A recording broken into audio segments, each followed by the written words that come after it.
Hello everyone, this is group number 7 presenting today the case of the flash trade versus ePenny. This group consists of 3 members, Violetta Tutka, Cole Thompson, and Thomas Wilhite. The issue we have on this case is whether or not flash trade platform resulted in direct monetary loss to ePenny platform through time delays within trades and trade information.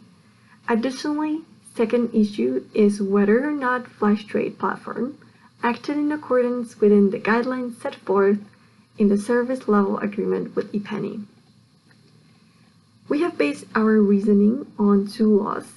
The first law is the Rule 15C 3-5 of the Market Access Rule, and that rule states, among other things, that brokers or dealers appropriately control the risk associated with market access so as not to jeopardize their own financial condition, that of market participant, the integrity of the trading of security markets, and the stability of the financial system.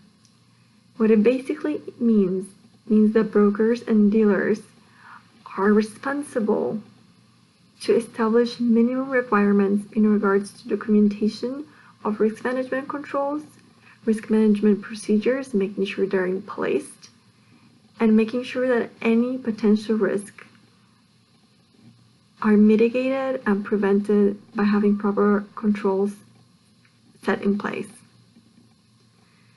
Moreover, second law, the Administrative Proceeding File number 3-15570 from October 16, 2013, in which Knight Capital Americas LLC was the respondent. It was found that Knight Capital Americas LLC did not implement risk management tools that were sufficient to compare orders prior to complete transaction. It's very important. Additionally, they did not implement risk control measures. The risk control measures that would effectively demonstrate how to communicate certain failures of the platforms to their customers. And finally, they did not properly and sufficiently analyze the activity of their software, which was important given its access to markets to validate complete effectiveness of their software. ePenny states that circumstances beyond their control that were the direct fault of our client caused them to suffer direct monetary losses. While we do not dispute the fact that ePenny suffered a loss, we do contend that it was not due to any negligence from our client. ePenny, like many other customers, took a voluntary software update the date of its release and immediately implemented the new systems for their trading platform. We want to emphasize here that taking the update was not required, and had they not taken it, there would have been no barriers affecting their daily trading activities. They did so knowing full and well the expectations of both parties that were set forth in the service line agreement. As such, they were fully aware of all applicable timelines in place that would be in play should any incidents arise. In accordance with the service line agreement, our client notified all customers, ePenny included, of the erroneous information and trade errors as soon as possible. The 1-day time frame was clearly within the requirements of our client as specified in the aforementioned service line agreement. Upon discovery of the software errors, our client immediately took remediation efforts into action until all software issues were resolved. The case against Knight Capital Americas LLC stipulated that any gatekeeper to markets must have sufficient controls in place to satisfy the minimum requirements to satisfy Rule 15C3-5 of the Market Access Rule. Our client met and exceeded this standard. Due to the exceptional procedures that our client has implemented, they were able to minimize their customers' losses. It is true that there were flaws in the software, flaws that did not present themselves during the many rounds of integrated testing that our client performs on all of its new software. Flaws that were not present in a test environment because no test environment can completely account for all variables in a live trading simulation.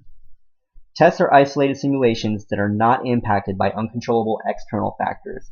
However, ePenny did have some control. They had the ability to validate their trades and time execution rates. Their losses are a direct result of their lack of risk management procedures. Had they monitored their trades more closely and set limitations and checks within their own system, they would have seen delays and could have immediately contacted our client to resolve the issues. They did not. Our client is the gatekeeper to the markets.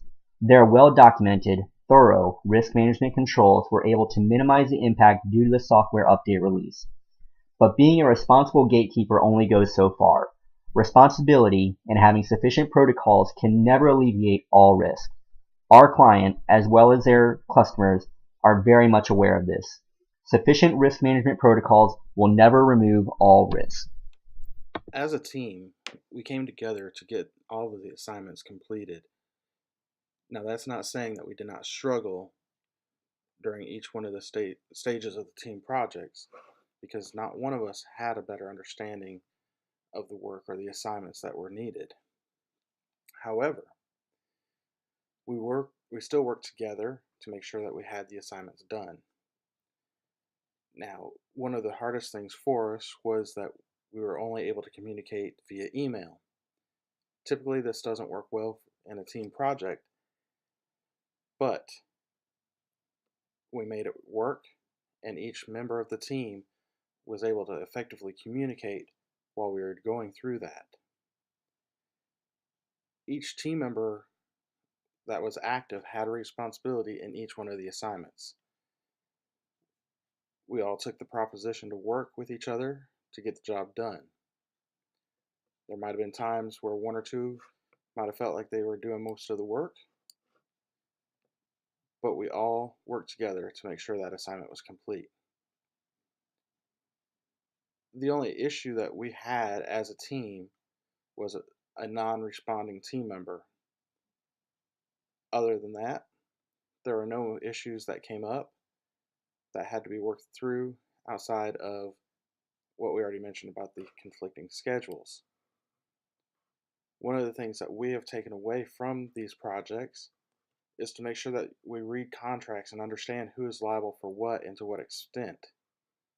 It can mean the difference between getting stuck with the bill or being compensated for problems. That can also drive what systems, safeguards, and controls that are necessary for the business. Going into this project, we might not have enjoyed the idea of having to work together as a team. However, we were able to pull together and work together as a team and get the job done.